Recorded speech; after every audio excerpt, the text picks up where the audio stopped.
जय Hind dear student. आज हम लोग आइटम फ्रेजेस सीरीज के वीडियो नंबर 18 पर देखेंगे, जिसमें नए 10 आइटम फ्रेजेस को देखेंगे जो बहुत ही इंपॉर्टेंट है और बार बार एग्जाम में पूछे जा रहे हैं। तो चलिए स्टार्ट करते हैं। आपको दिमाग में ये रखना है कि आज जो हम बात करने जा रहे हैं वो आइटम फ्रेजेस सीरीज में आज 80 नंबर वीडियो पर बात कर रहे हैं। इससे पहले ऑलरेडी 17 अपलोड हो चुके हैं, तो जो लोग नोट न किए हैं वो लोग नोट करें इसको। तो आज चलते हैं हम लोग 1 नंबर से चलते हैं इसके। देखिएगा, पहला कहता है nuts and bolt. Nuts and bolt का मतलब होता है द मोस्ट फंडामेंटल और इसेंशियल एस्पेक्ट ऑफ समथिंग, यानी कोई आवश्यक यानी बहुत आवश्यक, जिसके बिना आपका काम रुक जाए, उसी को बोलते हैं। या अभिन्न अभिन्न अभिन्न अंग, या दूसरा बोल सकते हैं आवश्यक आवश्यक। नेक्स्ट देखिएगा, piece of cake. Piece of cake का मतलब होता है एन एक्सट्रीमली इजी वर्क, यानी बहुत आसान काम।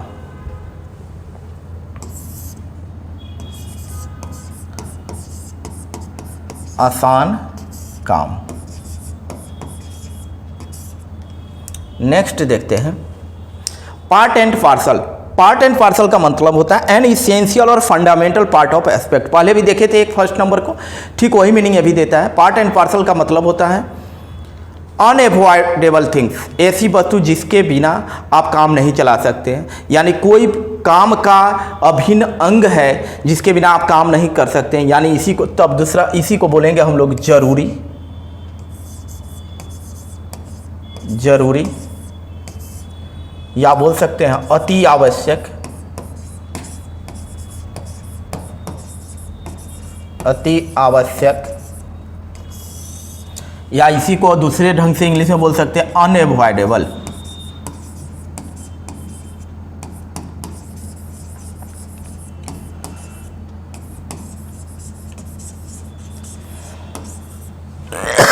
सॉरी, यानी अनएवॉइडेबल थिंग्स, यानी जिसके बिना आपका काम नहीं चल सकता हो। नेक्स्ट देखते हैं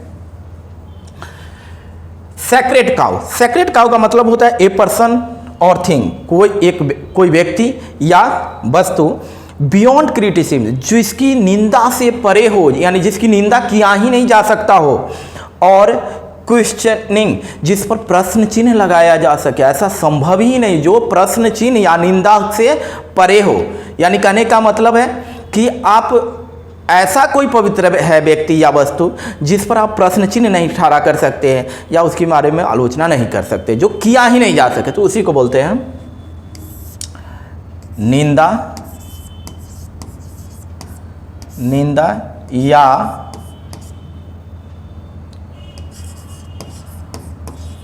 आलोचना भी बोल सकते हैं। आलोचना, निंदा या आलोचना जिसका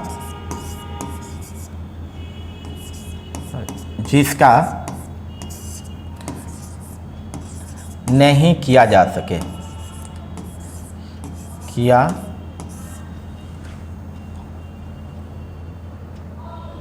जा सकता हूँ।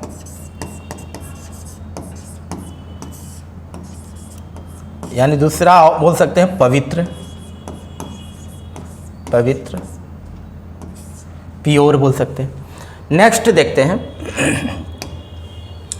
Steel the show. Steal the show का मतलब होता है to be the centre of attraction या अटेंशन बोल सकते हैं। यानी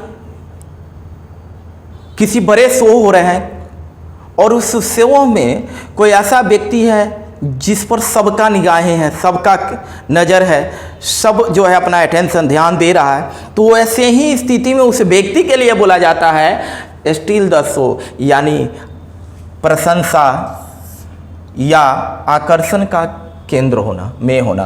प्रशंसा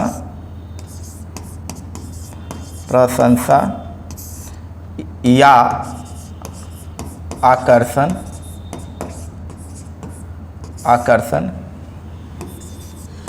के केंद्र में होना। केंद्र में होना।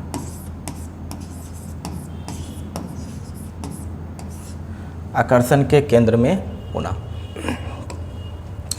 Stones throw at short distance. Stone throw का मतलब होता है बहुत नजदीक।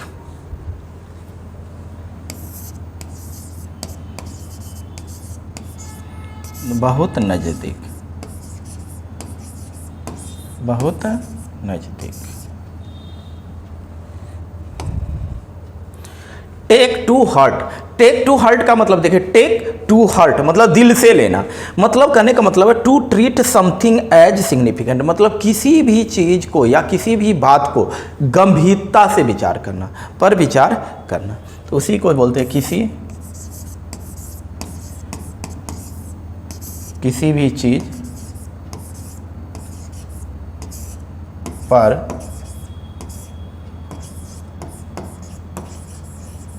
गंभीरता से विचार करना।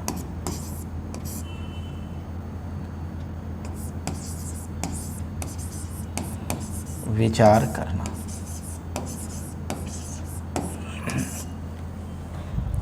नेक्स्ट देखते हैं,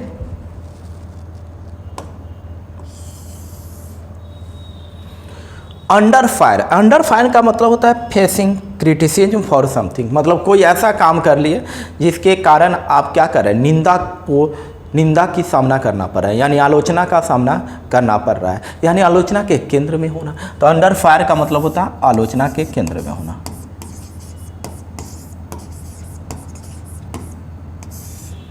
आलोचना के केंद्र में होना।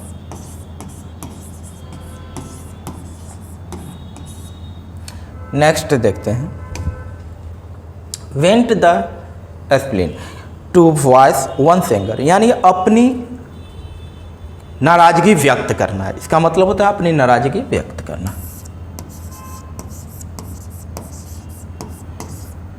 अपनी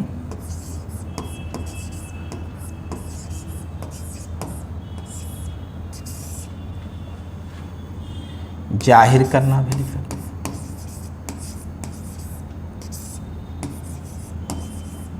अपनी नाराजगी जाहिर करना। नेक्स्ट देखते हैं, ups and down. Ups and down का मतलब होता है, देखिए अप्स ऊपर, डाउन नीचा, यानी इसका मतलब क्या समझना है, ये नहीं समझ लेना है कि अप्स माने ऊपर चढ़ाना और उतारना, यानी इसका मतलब होता है ज़िंदगी में चढ़ाव उतार। जीवन में ऐसे भी आपके वक्त आते हैं जब आपके सब कुछ बहुत अच्छे चलते रहते हैं। जीवन में ऐसे भी वक्त आते हैं जब सब चीज़ बुरा ही होता रहता है, जो भी आप काम करते हो बुरा हो जाता है। तो इसी को बोलते हैं उतार चढ़ाव। ये नहीं समझ लेना है कि उस सही में हाइट और जो है कि बॉटम यानी कि नीचे की बात कर रहे हैं हम लोग। उतार चढ़ाव इसको बोलते हैं, उतार चढ़ाव। उसी को बोलते हैं rise and fall of Fortune, मतलब भाग्य कभी आपके बहुत अच्छे होते हैं, भाग्य कभी आपके बहुत बुरे भी वक्त से गुजरते हैं। तो ऐसी स्थिति के लिए ही इसका प्रयोग हम लोग करते हैं। तो इस तरह से हम लोग आज आइडम फ्रेजेस सीरीज में वीडियो नंबर 18 को देखे हैं। इससे पहले हम लोगों ने 17 तक देख चुके। तो जो लोग नोट नहीं किए निश्चित रूप से उसको नोट कीजिए, क्योंकि मैं वही आपको पढ़ा रहा हूँ, वही कंटेंट दे रहा हूँ जो एग्ज़ाम में बार बार आ रहे हैं और आने वाले एग्ज़ाम में भी आपसे आएंगे। देखिएगा, इससे बाहर आपको एग्ज़ाम में देखने को नहीं मिलेगा। तो इससे जारी रखिए, जुड़ कर रहिए। थैंक यू, जय हिंद।